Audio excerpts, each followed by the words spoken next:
2 in the morning, January, 22 below outside. I'm standing in my cabin holding a flashlight that quit right along with my generator, listening to a water line tick the way ice does when moving through it. $4,000 of equipment around me, and I was about to lose the whole night. My grandfather ran this mountain all winter with iron tools and a wood stove. I nearly failed with gear he'd have laughed at. Number 4 is a gadget I mocked until it saved 6 months of food. Number 2 is what I'd grab if the cabin caught fire. Number 10, the solar trickle charger. Most people hear solar power and picture a roof covered in panels, a contractor's invoice, and a permit from the county. What I'm talking about costs about $30 and is roughly the size of a magazine. It sits in my south-facing window from October through March and does one thing. It keeps a 12-volt battery bank from dying. That sounds too simple to matter. It isn't. A 12-volt battery that sits discharged long enough develops sulfation. Lead sulfate crystals form on the plates, and the battery loses capacity permanently. I've killed 3 batteries that way over the years, not from overuse, but from neglect. A trickle charger connected through a basic charge controller keeps the voltage topped without overcharging. In February, when the sun angle is low and the days are short,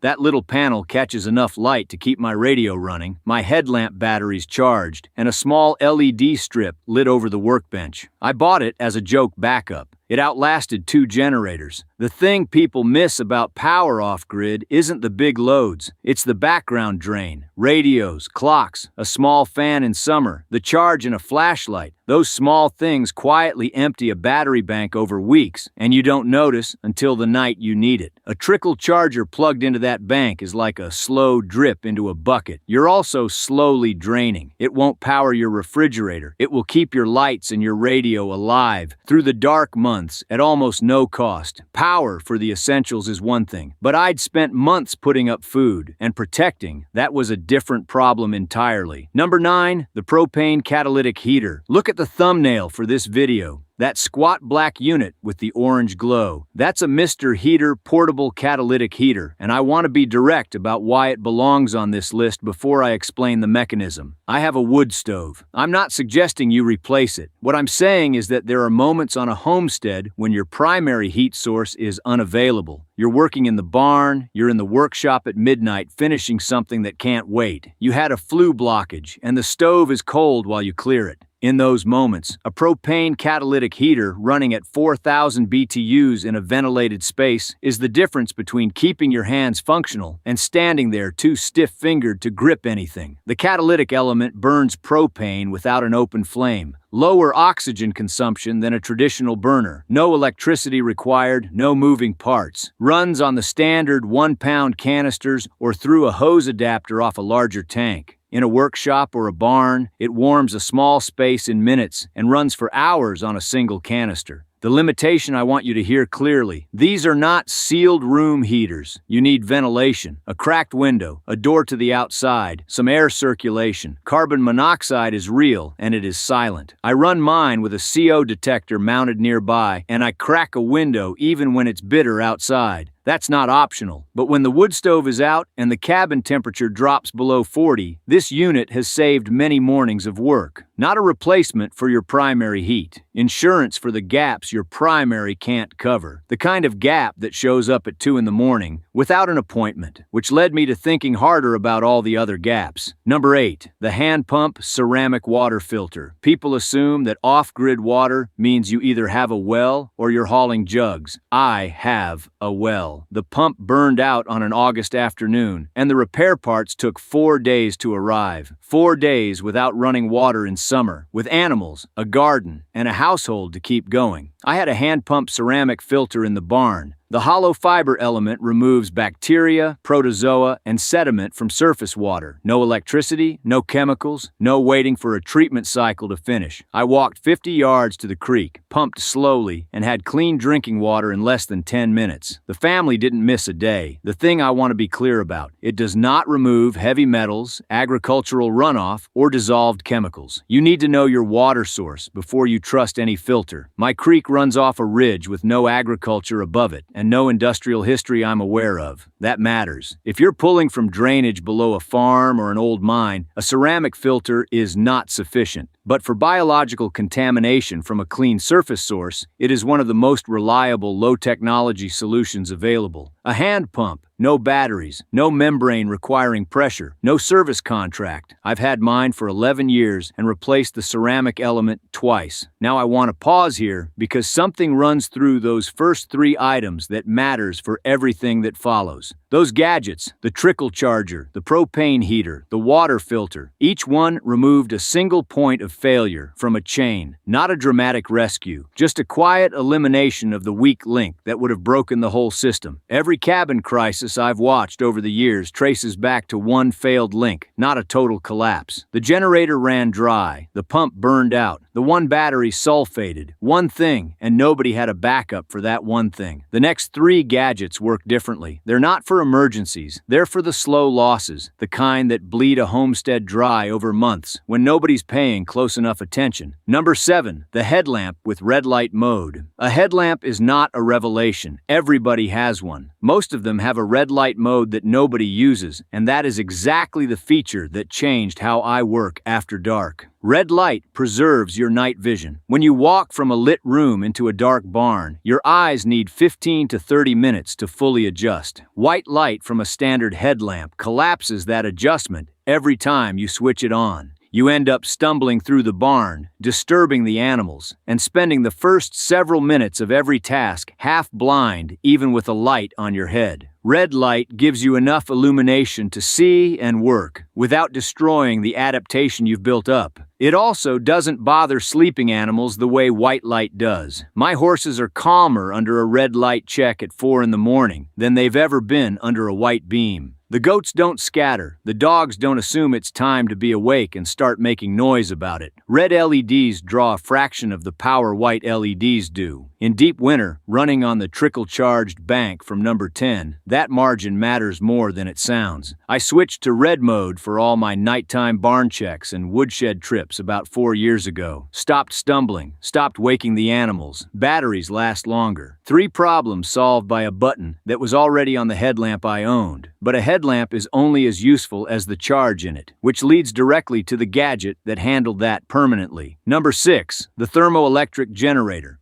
People think you need sunlight or wind to generate electricity off-grid. Every conversation eventually becomes a conversation about solar arrays and wind turbines, and those are valid tools if you have the space and the budget. But there is a device that generates electricity from a temperature difference alone, requires no moving parts, costs under $100, and runs entirely on the heat you're already making every time you light your wood stove. It is called a thermoelectric generator. It works on the Seebeck effect. One side sits against a hot surface, the top plate of my stove, while the other side faces the room and stays cooler. The temperature difference across those 2 plates drives a small electrical current, enough to charge AA batteries, power a small radio, run a USB device continuously through a long winter evening. Mine sits on the corner of the stove from November through April. It charges my headlamp batteries during the hours I have the fire running. It powers the cabin radio. It costs nothing to operate beyond the wood I'm already burning to stay warm. No fuel storage, no engine, no pull cord, no carbon monoxide risk, silent. It runs while I sleep. The limitation is output. This is not a device for running large appliances. It produces watts, not kilowatts. Think of it as a quiet, constant trickle of free electricity generated from heat that would otherwise go up the flue. In combination with the trickle solar charger from number 10, I've kept lights, radio, and headlamp batteries running through full months when I deliberately didn't start the main power system. Power from heat, elegant.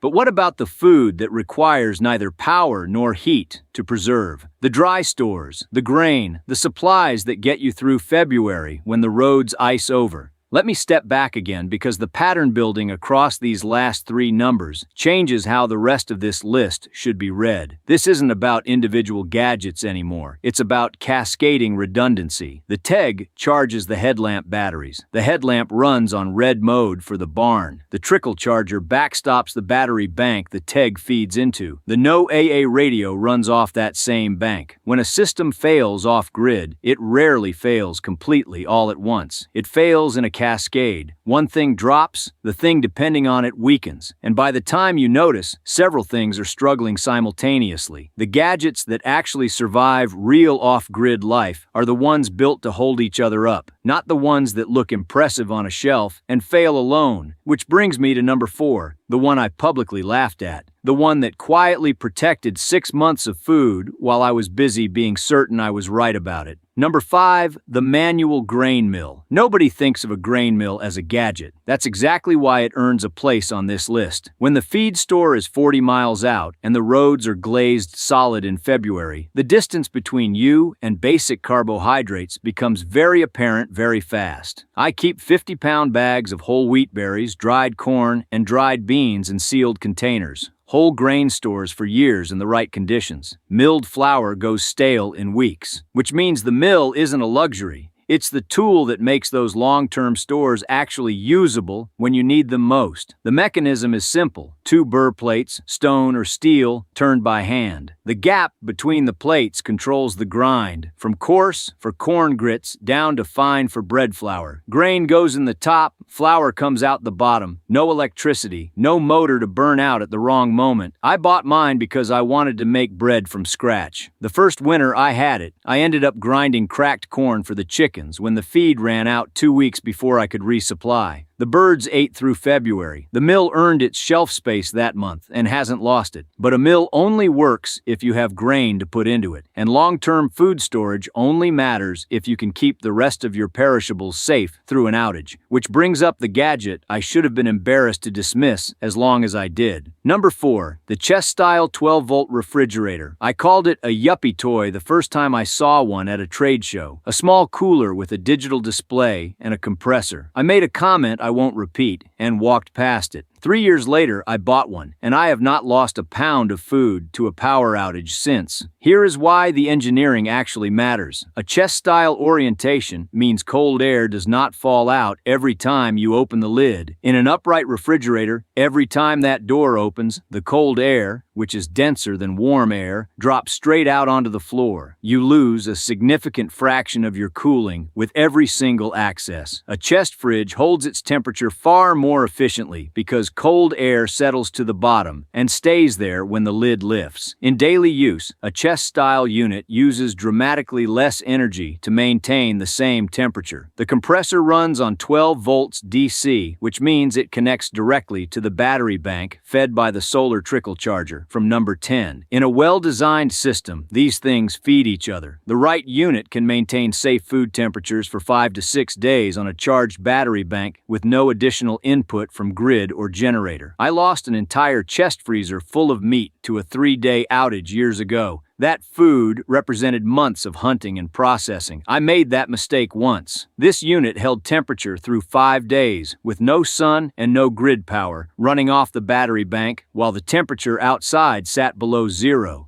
The one I run now also functions as a freezer when I set it there. 1 appliance, 2 functions, a single modest power draw. Food stored, power sustainable. But what happens when something goes wrong and you need information before you can act? Number 3, the hand crank No AA weather radio. People think emergency radios are for disasters, for after the tornado has already touched down, for the shelter-in-place announcement after the fact. That framing misses the actual value of this tool entirely. The National Oceanic and Atmospheric Administration broadcasts continuous weather updates on dedicated frequencies covering nearly every county in the continental United States. These aren't the weather app on your phone. They are forecasts built specifically for rural areas, updated every few hours, free, requiring no cell signal, no Wi-Fi, no subscription, no functioning tower of any kind. They include wind speed, precipitation type, temperature forecasts, road condition advisories, and river flood watches at a county level. I got a storm warning 18 hours before the front arrived. Moved the animals into the barn, filled every water container I had, moved the truck off the low ground. The storm dropped 18 inches of snow and knocked out power for 4 days. My neighbors were caught without any of that preparation because they were watching the app on their phones until the cell towers went down in the first hour of the storm. The hand crank feature matters specifically for the moment when every battery in the cabin is already committed to something else. I've cranked that radio with my own arm in conditions where I was grateful for exactly that option. The most dangerous weather event is the one that finds you unprepared because you assumed the information would reach you through a system that was also failing. Now I want you to notice what every gadget from number 10 down to here has actually done. Each one removed a dependency on something that exists outside the boundary of this property. The grid, the feed store, the cell tower, the fuel delivery, the parts supplier. The real enemy of off-grid living isn't bad weather or hard winters. It's the quiet assumption that help is 20 minutes away. When that assumption turns out to be wrong, and eventually it will, you find out very clearly what you actually built versus what you thought you built. Number 2 is the gadget I'd grab if this cabin caught fire, and I had 10 seconds to decide. I told you that at the beginning. Here is why. Number 2, the portable solar power station. I resisted these for years because I was convinced they were a marketing lie. A large battery in a plastic housing with a small panel and an inflated price. I was half right. The cheap versions are exactly that. The difference is in the chemistry and the electronics. A lithium iron phosphate battery, Life PO4, survives 2,000 to 3,000 charge and discharge cycles before losing significant capacity. Standard lithium-ion batteries in cheaper units survive 300 to 500 cycles. Over 5 years of daily use, that difference means one unit is still working at near full capacity, and the other one is an expensive paperweight. The second thing that matters is a pure sine wave inverter, sensitive electronics, a CPAP machine, medical equipment, certain power tools, the well pump, require pure sine wave output to run safely. Modified sine wave inverters, which cheaper units use, can damage that kind of equipment or cause it to run hot and fail early. Worth understanding before you buy. The third component is an MPPT charge controller, which maximizes the power harvest from solar panels even in partial shade or the low sun angles of winter, rather than wasting whatever the panel can't deliver at peak efficiency. A properly built unit with 1 to 2 kilowatt hours of Life PO4 capacity covers the critical loads in this cabin through a multi-day outage without running a generator at all. I ran the well pump off mine for 3 days while I repaired the main electrical panel. I ran a neighbor's CPAP machine for a full week when the outage left them without power and no other option. I'd grab it from a cabin fire because it replaces more of the critical functions of this property than any other single item on this list. Pull the well pump cord off this unit, lose the chest fridge connection, lose the headlamp bank, lose the radio, and I'm back to managing a property without water, cold storage, or information. Everything downstream of this unit goes dark. Everything upstream, the solar panels, the teg on the stove, still works and will recharge it. It sits at the center of the system the same way a wood stove sits at the center of a cabin. Not decorative, load-bearing. And because it took me years of buying the wrong versions to understand what actually separates a useful tool from an expensive one. 9 items, each one useful, but there is a question underneath all of them that I've been building towards since the first sentence of this video. Number 1, the knowledge to choose correctly. The number 1 off-grid gadget isn't a gadget. Here's what I've watched happen to people who come to this life full of motivation and full of money. They buy the impressive things.